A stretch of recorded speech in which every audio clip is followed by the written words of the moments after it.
Good morning students. मैं Kavita Agarwal government polytechnic college Ajmer में physics पढ़ाती हूँ। चैप्टर 11 मॉडर्न फिज़िक्स में न्यूक्लियर फोर्स और न्यूक्लियस के बारे में आपका सिलेबस में है ये टॉपिक। तो न्यूक्लियर फोर्स के पहले हम न्यूक्लियस और एटम के बारे में बड़े इंटरेस्टिंग तरीके से समझेंगे, पढ़ेंगे। आप सब जानते हो एटम क्या होता है, जिसमें एक नाभिक होता है। नाभिक के अंदर प्रोटॉन्स और न्यूट्रॉन्स होते हैं और इलेक्ट्रॉन्स जो हैं वो नाभिक के चारों ओर ऑर्बिट्स में चक्कर लगाते हैं। ठीक है, मान लीजिए कोई हम एक एटम की बात कर रहे हैं जिसका सिंबल हमने X लिखा है। A इसका द्रव्यमान संख्या है, मास नंबर। Z इसका एटॉमिक नंबर है, परमाणु क्रमांक है। तो इसमें प्रोटॉन्स की संख्या कितनी होगी? Z के बराबर। Number of protons is equal to Z। Number of neutrons A minus Z। ठीक है, A को क्या कहते हैं? द्रव्यमान संख्या कहते हैं, और Z को क्या कहते हैं? परमाणु क्रमांक, परमाणु संख्या। जैसे सोडियम है, सोडियम में Na23 इसका मास नंबर है, 11 इसका एटॉमिक नंबर है। तो इसमें प्रोटॉन की संख्या 11, इलेक्ट्रॉन भी 11 होंगे। न्यूट्रॉन्स की संख्या कितनी होगी? 12 होगी। ठीक है, अब प्रोटॉन पे चार्ज कितना होता है? प्रोटॉन जो होते हैं वो पॉजिटिव चार्ज होते हैं, और चार्ज कितना होता है? 1.6 इंटू 10⁻⁻19 कूलम। न्यूट्रॉन क्या होते हैं? न्यूट्रल होते हैं, इन पर कोई आवेश नहीं होता, उदासीन होते हैं।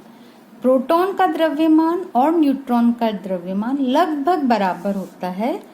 स्लाइटली न्यूट्रॉन का मास बहुत थोड़ा सा ज्यादा होता है, किसकी तुलना में? प्रोटॉन की तुलना में। ये देखिए, प्रोटॉन का मास 1.6726 या 1.673 into 10⁻⁻27 kg, and mass of neutron is 1.675 into 10⁻⁻27 kg।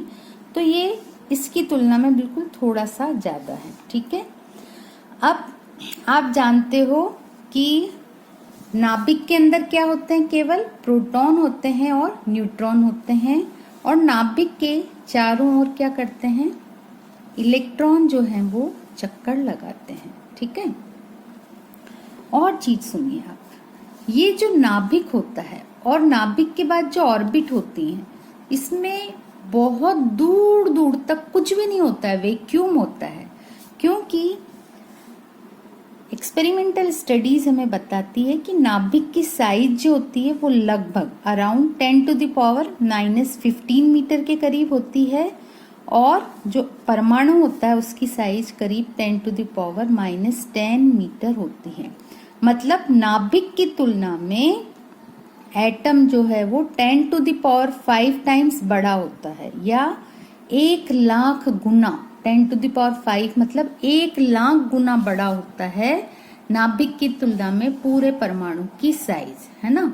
अभी भी इतना आपको समझ में नहीं आया होगा। सच सोचो, मान लीजिए मैंने नाभिक बनाया 1 सेंटीमीटर साइज का। ठीक है, नाभिक का व्यास कितना लिया है? नहीं, होता बहुत छोटा है। अगर 1 सेंटीमीटर का नाभिक हो तो जो एटम होगा वो इससे कितना बड़ा होगा? 1,00,000 गुना बड़ा होगा। 1,00,000 गुना मतलब इसका 10⁵ करें तो 10⁵ सेंटीमीटर मतलब 10⁻1000 मीटर या 1 किलोमीटर हो गया। मतलब न्यूक्लियस के बाद में, इस न्यूक्लियस के बाद में 1 किलोमीटर तक, आप इमेजिन करो आपकी इस जगह से 1 किलोमीटर की दूरी कितनी होगी। मैं यहाँ खनीज नगर में रहती हूँ, तो मेरे घर से 1 किलोमीटर दूर मतलब मैं यहाँ से चल के आदर्श नगर गेट तक जाती हूँ।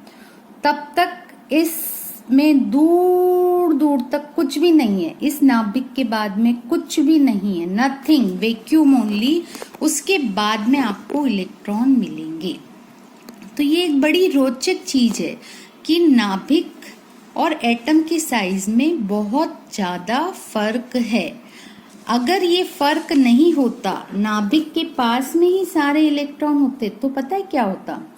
सबसे पहले हम बात करते हैं डेंसिटी। डेंसिटी जानते हैं आप? डेंसिटी क्या होती है? डेंसिटी इज घनत्व मतलब मास अपॉन वॉल्यूम, राइट। तो अगर एक नाभिक का घनत्व निकाला जाए तो लगभग it is of about 10 to the power 17 kilogram per metre cube. मतलब 1 मीटर क्यूब वॉल्यूम हो तो उसमें उस 1 मीटर क्यूब वॉल्यूम के अंदर नाभिक ही नाभिक भरे हुए हो तो उनका द्रव्यमान कितना होगा, 10 टू द पावर 17 किलोग्राम। ठीक है। अब ठीक है, आपको लग रहा है ये तो संख्या है, you are not required to remember it, but just इसको समझिए, मजा आएगा। आप पानी हम पीते हैं, चम्मच में भी पानी लेते हैं। पानी की डेंसिटी, पानी का घनत्व होता है, अगर किलोग्राम में ही लें तो 1000 किलोग्राम पर मीटर क्यूब, या इसकी सीजीएस सिस्टम में लें तो 1 ग्राम पर सेंटीमीटर क्यूब।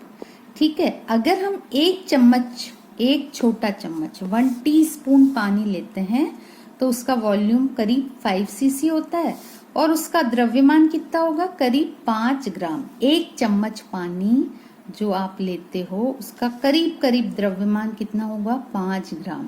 अब आपको बहुत आश्चर्य होगा, अगर इसी चम्मच में, जिस चम्मच में आपने पानी लिया ना, उसी चम्मच के अंदर न्यूक्लियस डाले जाएं, एटम की बात नहीं कर रहे, केवल नाभिक ही नाभिक हो तो उसका द्रव्यमान कितना होगा, यू कांट बिलीव, इसका द्रव्यमान होगा 5 into 10 to the power 14 gram, 500 अरब किलो। 500 अरब किलो। एक बोरी जो होती है ना वो अपनी 100 किलो की होती है, यहाँ तो कितनी बोरियां हो गई, 5 अरब बोरियां गेहूं की अगर हो, कितनी, एक चम्मच में अगर आपने न्यूक्लियस लिया तो उसका जो द्रव्यमान होगा वो किसके बराबर होगा, 5 अरब गेहूं की बोरियों के बराबर होगा। 5 अरब। No one can lift it, no machine, no sumo पहलवान, कोई उसको नहीं उठा सकता, समझे आप।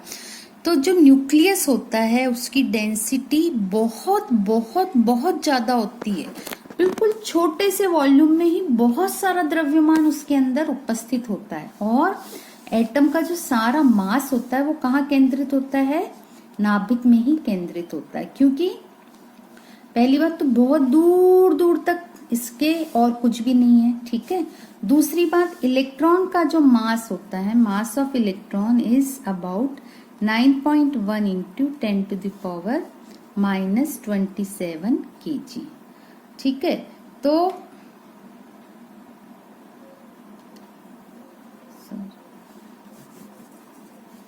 आई एम सॉरी, हाँ, तो मैं बता रही थी कि प्रोटॉन का मास न्यूट्रॉन का मास लगभग बराबर होता है और ये 1.6 into 10 to the power -27 kg के अराउंड होता है, और इलेक्ट्रॉन का मास जो होता है वो 9.1 into 10 to the power -31 kg। मतलब प्रोटॉन का द्रव्यमान इलेक्ट्रॉन के द्रव्यमान की तुलना में कितने गुना बड़ा है, -27 और -31 को आप कंपेयर करेंगे तो ये 1000 गुना भारी है। कौन, प्रोटॉन, किसकी तुलना में, इलेक्ट्रॉन की तुलना में, लगभग, नॉट एग्जैक्ट। तो इसीलिए न्यूक्लियस का जो डेंसिटी वो इतनी ज्यादा है कि अगर एक चम्मच जिसमें आप पानी लेते हो जिसका द्रव्यमान 5 ग्राम होता है, अगर उस एक चम्मच में पानी की जगह केवल और केवल नाभिक भरे जाएं, ओनली न्यूक्लियस, तो उसका द्रव्यमान होगा 500 अरब किलो। कितनी, 5 अरब गेहूं की बोरियों के बराबर, जिसे कोई उठा ही नहीं सकता। तो ये बहुत इंटरेस्टिंग चीज़ें थी। अब हम नेक्स्ट लेक्चर में मैं आपको बताऊंगी कि कैसे इस नाभिक के अंदर प्रोटॉन और न्यूट्रॉन उपस्थित इतनी छोटी सी जगह में रहते हैं, क्या उनके बीच में फोर्स लगता है। Thank you so much.